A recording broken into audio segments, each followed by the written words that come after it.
So hello guys, तो current affairs के important questions का हम लोग रिवीजन कर रहे हैं। तो चलो फिर स्टार्ट करते हैं आज का वीडियो। तो इस प्रश्न में आपसे पूछ रहे हैं, पहले खेलो इंडिया पैरा गेम्स 2023 का शुभंकर पूछ रहे हैं। तो शुभंकर उज्ज्वला है जो रिप्रेजेंट करता है गौरैया चिड़िया को, और पहली बार इसका आयोजन हुआ था खेलो इंडिया पैरा गेम्स का। वैसे तो इसके रिजल्ट भी आ चुके हैं, आप ही लोग बताएंगे, मैं तो बता चुका हूं आपको कि इसमें टॉप पे कौन रहा था। नई दिल्ली में हुआ था ये, और 7 कंपटीशन या 7 स्पर्धाएं इसमें हुई थी। 7 स्पोर्ट्स मतलब इसमें शामिल किए गए थे, पैरा एथलीट, पैरा निशानेबाजी, पैरा तीरंदाजी, para football, para badminton, para TT, para weightlifting. और इसके बाद बिल्कुल लेटेस्ट वाला आपको याद रखना है भी, खेलो इंडिया यूथ गेम्स का जो जनवरी में 6ठा संस्करण हुआ, कहाँ पे हुआ? तमिलनाडु में, जिसका शुभंकर क्या है? वीर मंगई है। और ये वाला प्रश्न तो बहुत ज्यादा इंपॉर्टेंट है। क्या है प्रश्न? 2023 का बुकर पुरस्कार किसने जीता? तो आंसर होगा पॉल लिंच ने जीता है। ये आयरलैंड के लेखक हैं, नाम है पॉल लिंच, इन्होंने जीता 2023 का बुकर पुरस्कार। और एक और प्रश्न बनेगा, किस नॉवल के लिए जीता?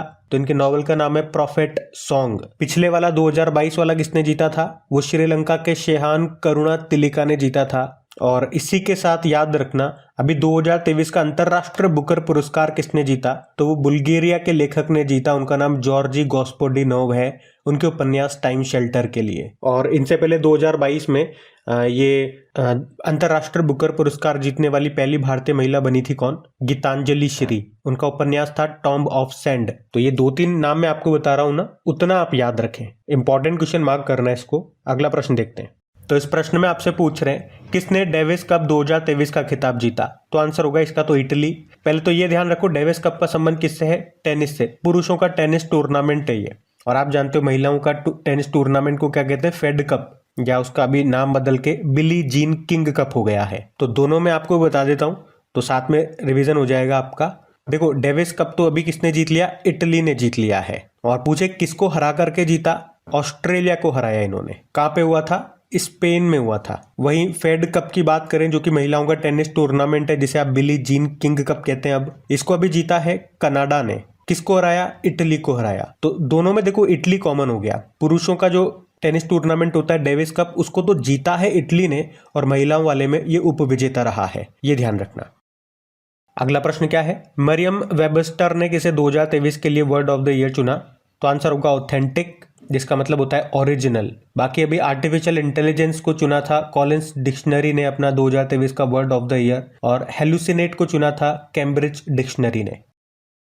फिर आपसे पूछ रहे हैं, अभी देश का पहला टेलीकॉम सेंटर ऑफ एक्सीलेंस का निर्माण कहाँ पे किया जाएगा? तो आंसर होगा सहारनपुर, यूपी में। तो यहाँ पे 5G को आर्टिफिशियल इंटेलिजेंस से जोड़ने और 6G पर रिसर्च जैसे कार्य यहाँ पे किए जाएंगे। मतलब ये सेंटर ऑफ एक्सीलेंस रिसर्च और विकास के केंद्र के रूप में काम करेगा। और इसे किसकी मदद से बनाया जा रहा है? तो आंसर होगा IIT रुड़की, ये भी याद रखना। फिर आपसे पूछ रहे हैं, अभी world 6 red women snooker championship का खिताब किसने जीता? विद्या विश्वनाथन पिल्लई ने। यहाँ बात कर रहे हैं world 6 red women snooker championship 2023 की, जो कहाँ पे हुआ? दोहा, कतर में हुआ, जिसको विद्या पिल्लई ने जीत लिया।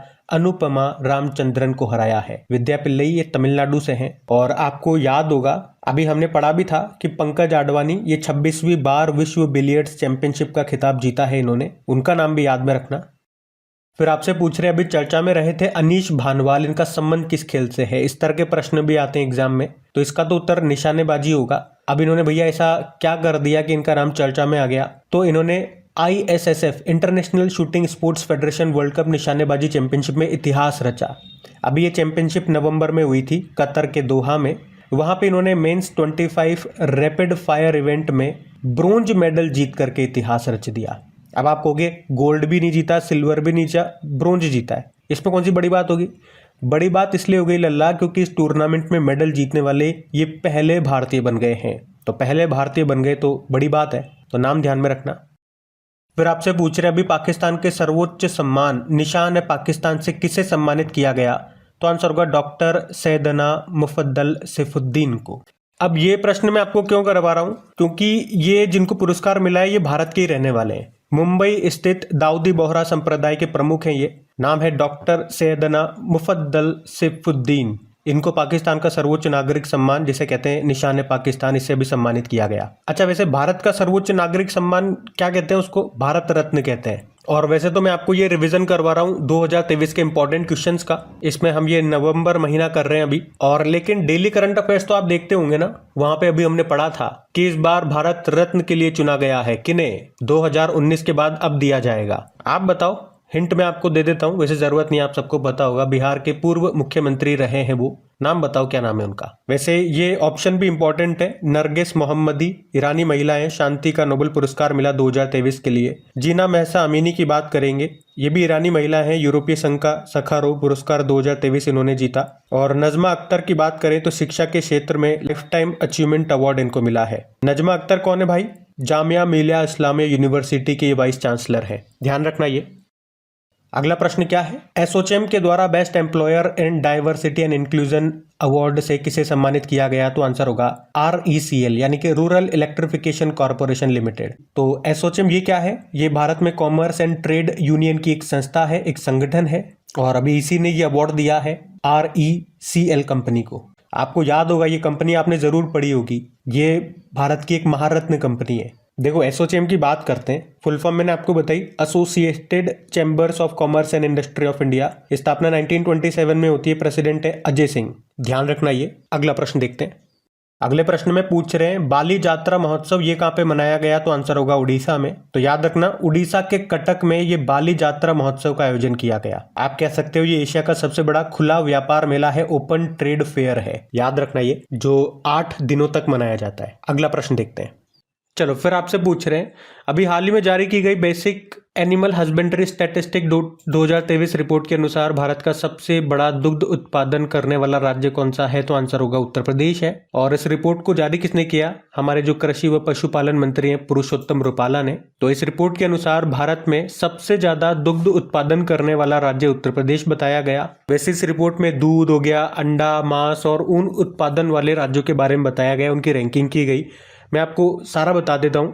दूध उत्पादन तो मैंने आपको बता दिया, टॉप पर उत्तर प्रदेश, दूसरे पे राजस्थान और तीसरे पे MP को बताया गया। अंडे उत्पादन में आंध्र प्रदेश को टॉप पे रखा गया, मांस उत्पादन में उत्तर प्रदेश को और ऊन उत्पादन में राजस्थान को पहले स्थान पे रखा गया।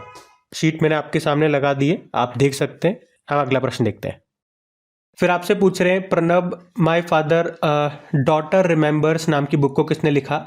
शर्मिष्ठा मुखर्जी ने। तो बुक के नाम से आपको समझ में आ रहा होगा, भारत के पूर्व प्रेसिडेंट प्रणब मुखर्जी के जीवन पर यह बुक लिखी गई है। उनकी बेटी ने लिखी है जिनका नाम शर्मिष्ठा मुखर्जी है। प्रणब मुखर्जी ये भारत के 13वें नंबर के प्रेसिडेंट रहे थे 2012 से लेकर 2017 तक। ये भारत के रक्षा मंत्री भी रह चुके हैं 2004 से लेकर 2006 तक। अभी लेटेस्ट आपको याद होगा 2019 में भारत रत्न इनको मिला था, उससे पहले 2008 में पद्म विभूषण इनको मिल चुका है। और उन्होंने एक बुक भी लिखी है द कोएलिशन ईयर्स 1996 to 2012 नाम से। फिर अगला प्रश्न भी इंपॉर्टेंट है, ये प्रश्न भी किसी एग्जाम में पूछा गया था, आप ही में से एक स्टूडेंट ने मुझे बताया था कमेंट करके। क्या है प्रश्न कि दक्षिण पूर्व एशिया की पहली डार्क स्काई रिजर्व सेंचुरी कहाँ पे खोली जाएगी? तो आंसर होगा लद्दाख में। अच्छा, ये डार्क स्काई रिजर्व सेंचुरी क्या है, या मैं इसको नाइट स्काई रिजर्व सेंचुरी भी बोल सकता हूँ। मतलब ये एक ऐसा क्षेत्र होगा जहाँ पे कृत्रिम प्रकाश यानी कि आर्टिफिशियल लाइट्स, जो हम लाइट बल्ब ट्यूबलाइट वगैरह लगा देते हैं ना, वो नहीं होगा, उसकी रोशनी नहीं होगा। यहाँ पे कई सारे टेलीस्कोप लगे होंगे जिससे आप रात में आसमान में तारों सितारों को, गैलेक्सीज को और प्लैनेट्स को आराम से देख पाओगे। तो भारत में ये डार्क स्काई रिजर्व सेंचुरी ये कहाँ पे बनेगा? याद रखना लद्दाख में। लद्दाख के हानले में जो चांगथांग वन्यजीव अभ्यारण्य है वहां पे। आपको बता दूं ये भारत का तो पहला होगा, लेकिन दुनिया में वर्तमान में इस तरह के टोटल 20 डार्क स्काई रिजर्व आपको मिल जाएंगे। अगला प्रश्न महत्वपूर्ण है, महत्वपूर्ण जानकारी एक साथ मैं आपको यहाँ पे दूंगा। अभी जो 54वें international film festival of India हुआ था, आयोजन इसका गोवा में हुआ था, उसमें किस फिल्म को सर्वश्रेष्ठ फिल्म का गोल्डन पिकॉक पुरस्कार मिला था? तो आंसर होगा एंडलेस बॉर्डर को। बात कर रहे हैं भारतीय अंतर्राष्ट्रीय फिल्म महोत्सव की, 2023 में इसका ये 54वां संस्करण था जो गोवा में हुआ था, गोवा के श्यामा प्रसाद मुखर्जी इंडोर स्टेडियम में। और इसमें सर्वश्रेष्ठ फिल्म का जो गोल्डन पिकॉक अवार्ड है वो अब्बास अमीनी के द्वारा निर्देशित फारसी फिल्म एंडलेस बॉर्डर को मिला था। उसके अलावा भी याद रखना सत्यजीत रे लाइफ टाइम अचीवमेंट अवार्ड मिला हॉलीवुड एक्टर माइकल डगलस को। और सर्वश्रेष्ठ वेब सीरीज का पुरस्कार मिला था पंचायत 2 को। यहाँ पे उद्घाटन फिल्म कौन सी रही थी? Catching dust. और आप मुझे बताओ क्लोजिंग फिल्म कौन सी रही थी यहाँ पे? ये कैचिंग डस्ट वाला प्रश्न तो एग्जाम में पूछा गया था, अभी ध्यान रखना ये। फिर आपसे पूछ रहे हैं कि दुनिया के पहले ह्यूमनॉइड रोबोट CEO का नाम क्या है? तो आंसर होगा मीका। तो पोलैंड की एक कंपनी है डिक्टाडोर, उसने मीका नाम से एक दुनिया का पहला ह्यूमनॉइड रोबोट को अपनी कंपनी में रखा है एज अ सीईओ। और इसे किसने बनाया है इस रोबोट को? हैंसन रोबोटिक्स नाम की कंपनी ने बनाया है। और आपको बता दूं हैंसन रोबोटिक्स ये वही कंपनी है जिसने एक लोकप्रिय ह्यूमनॉइड रोबोट आपने सुना होगा नाम सोफिया, उसको भी बनाया था। तो अभी इस प्रश्न में याद रखना दुनिया का पहला ह्यूमनॉइड रोबोट सीईओ का नाम है मीका। फिर आपसे पूछ रहे हैं अभी भारत और किस देश के बीच बोंगो सागर 2023 अभ्यास का आयोजन किया गया था? ये बांग्लादेश और भारत के बीच में होता है, आपको पता ही है। बोंगो सागर एक्सरसाइज 2023 में हुआ था, ये अभी नवंबर की ही बात है। ये इसका चौथा संस्करण था। ये एक नेवल एक्सरसाइज है, इतना सा ध्यान रखना। और बांग्लादेश के साथ और कौन सी एक्सरसाइज करते हैं हम? संप्रीति नाम की एक्सरसाइज करते हैं। और वैसे यहाँ की प्रधानमंत्री शेख हसीना है, अभी 5वीं बार फिर से यहाँ के प्रधानमंत्री वो बन गई हैं। और आप कमेंट बॉक्स में लिख के बताओ अभी बांग्लादेश के नए प्रेसिडेंट बने थे, उनका नाम क्या है? बाकी कैपिटल तो यहाँ की ढाका है, करेंसी टका है।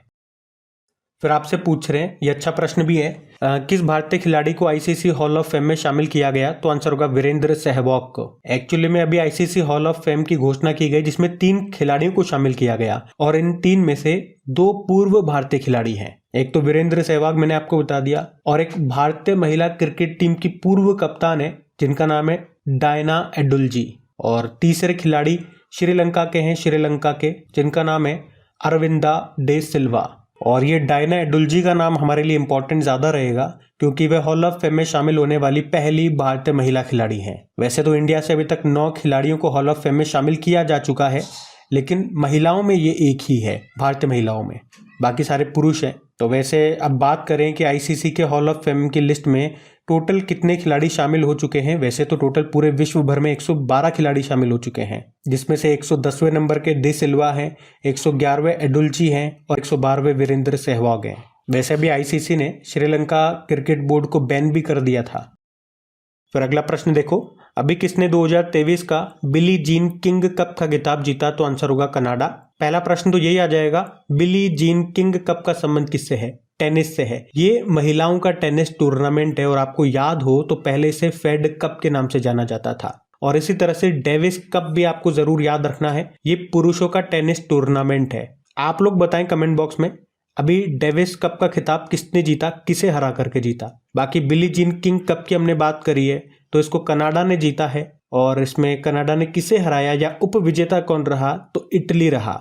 ये कहाँ पे खेला गया था? तो स्पेन में खेला गया था। और स्पेन से ही आपको याद आएगा अभी सुदीरमन कप जो हुए 2023 में, वो तो चाइना में हुए थे, उसको चाइना ने ही जीता था साउथ कोरिया को हरा करके। लेकिन 2025 वाला सुदीरमन कप ये स्पेन में होगा। अब इसका भी उत्तर आप दो, सुदीरमन कप का संबंध किससे है? मैं आपको ऑप्शन भी दूंगा, टेनिस से है या बैडमिंटन से है, बताओ आप। तो गाइस ये थी आज की आपकी करंट अफेयर्स के रिवीजन वाली क्लास। आज के इस सेशन में बहुत इंपॉर्टेंट क्वेश्चन मिले हमें। वैसे तो आपकी इस सीरीज में जिस भी महीने का मैं कवर कर रहा हूँ, चाहे वो नवंबर हो, चाहे दिसंबर हो, चाहे कोई सा भी महीना हो, सारे इंपॉर्टेंट क्वेश्चन ही आपके लिए लेकर के आ रहा हूँ। पॉइंट टू पॉइंट चीजें मैं लेकर के आ रहा हूँ जो आपके लिए इंपॉर्टेंट है, एग्जाम पॉइंट ऑफ व्यू से इंपॉर्टेंट है। अभी यहाँ पे मैं बिल्कुल भी आपको डेली करंट अफेयर्स वाली कोशिश नहीं कर रहा हूँ, किस प्रश्न का मैं आपको मतलब समझाऊं, कैसे होता है, क्यों होता है, वो हम करते हैं डेली करंट अफेयर्स वाली क्लास में। यहाँ पे पॉइंट टू पॉइंट रिवीजन का मतलब यही होता है कि हाँ हम इसे पहले पढ़ चुके हैं, समझ चुके हैं, अभी तो बस रिवीजन करवा दो। तो एक बार फिर से याद दिलाऊंगा, सेशन को सपोर्ट जरूर कीजिए, इसे आपकी सपोर्ट की बहुत जरूरत है। आपके सपोर्ट के बिना ये चल नहीं पाएगा। आपके सपोर्ट के बिना यूं कहूं तो ये अपाहिज है। तो इसे लाइक करके दोस्तों के साथ में, ये स्टडी ग्रुप होता है तो शेयर जरूर करना। और मॉर्निंग में आते ही वीडियो चलाने वाली बात आपको याद रखनी है, हर वीडियो को आपको मॉर्निंग में आते ही चला देना है। चाहे आपको देखो ना देखो, आप दिन में देखो, शाम को देखो, जब भी आपकी इच्छा हो देखो। मैं यूं नहीं कहूंगा कि सुबह ही देखो, लेकिन जब भी आपका मोबाइल फ्री हो आप वीडियो को चला करके रख दो, मिनिमम वॉल्यूम कर दो ताकि आप डिस्टर्ब नहीं हो और मोबाइल साइड में चलता रहे, आप अपने काम करते रहो। कम से कम थोड़ा ट्रैफिक तो मिल जाए, इतनी आप हेल्प जरूर करें। बस आज के लिए धन्यवाद, राम राम।